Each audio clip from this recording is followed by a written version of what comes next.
the lights at the end of the tunnel.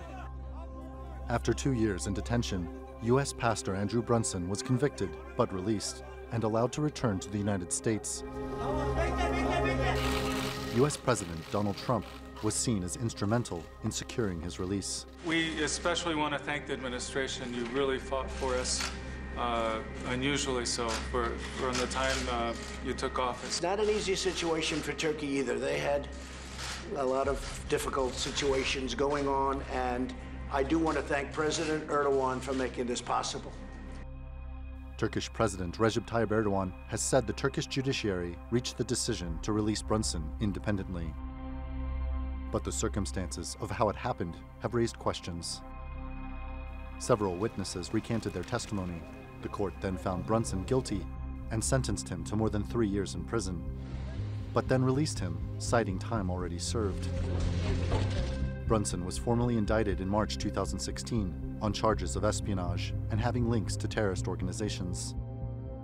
He was one of tens of thousands of people who were arrested in a government investigation into the outlawed PKK and the group known in Turkey as FETÖ, or the Fethullah terrorist organization. Ankara says Fethullah Gulen, a cleric and businessman, now living in the United States, planned the attempted coup in July of 2016, which failed to topple Erdogan and his government. Washington's refusal to extradite him has been a source of tension between Turkey and the US, as have Turkey's plans to buy a Russian missile defense system, the jailing of a Turkish banking executive in the US, and perhaps most significantly, US support for the YPG, the Syrian branch of the PKK. But Brunson's detention was what brought US-Turkey relations to a new low. The Trump administration decided to take action instead of bartering. If Turkey does not take immediate action to free this innocent man of faith and send him home to America, the United States will impose significant sanctions on Turkey until Pastor Andrew Brunson is free. Trump's government followed through on the threat. In August, it doubled tariffs on steel and aluminum imports coming from Turkey.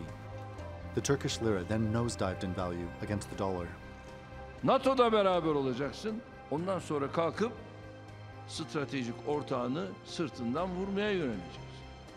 Böyle bir şey kabullenilebilir mi? Now Donald Trump has suggested the measures against Turkey could be eased. Well, we were very tough on Turkey, and we'll take a look. There was absolutely no deal made. Frankly, the only deal, if you could call it a deal, is a psychological one. We feel much different about Turkey today than we did yesterday. And for now, relief, not only for Andrew Brunson and his family, but for two countries with a great deal at stake in their relationship. Randolph Nogel, The Newsmakers.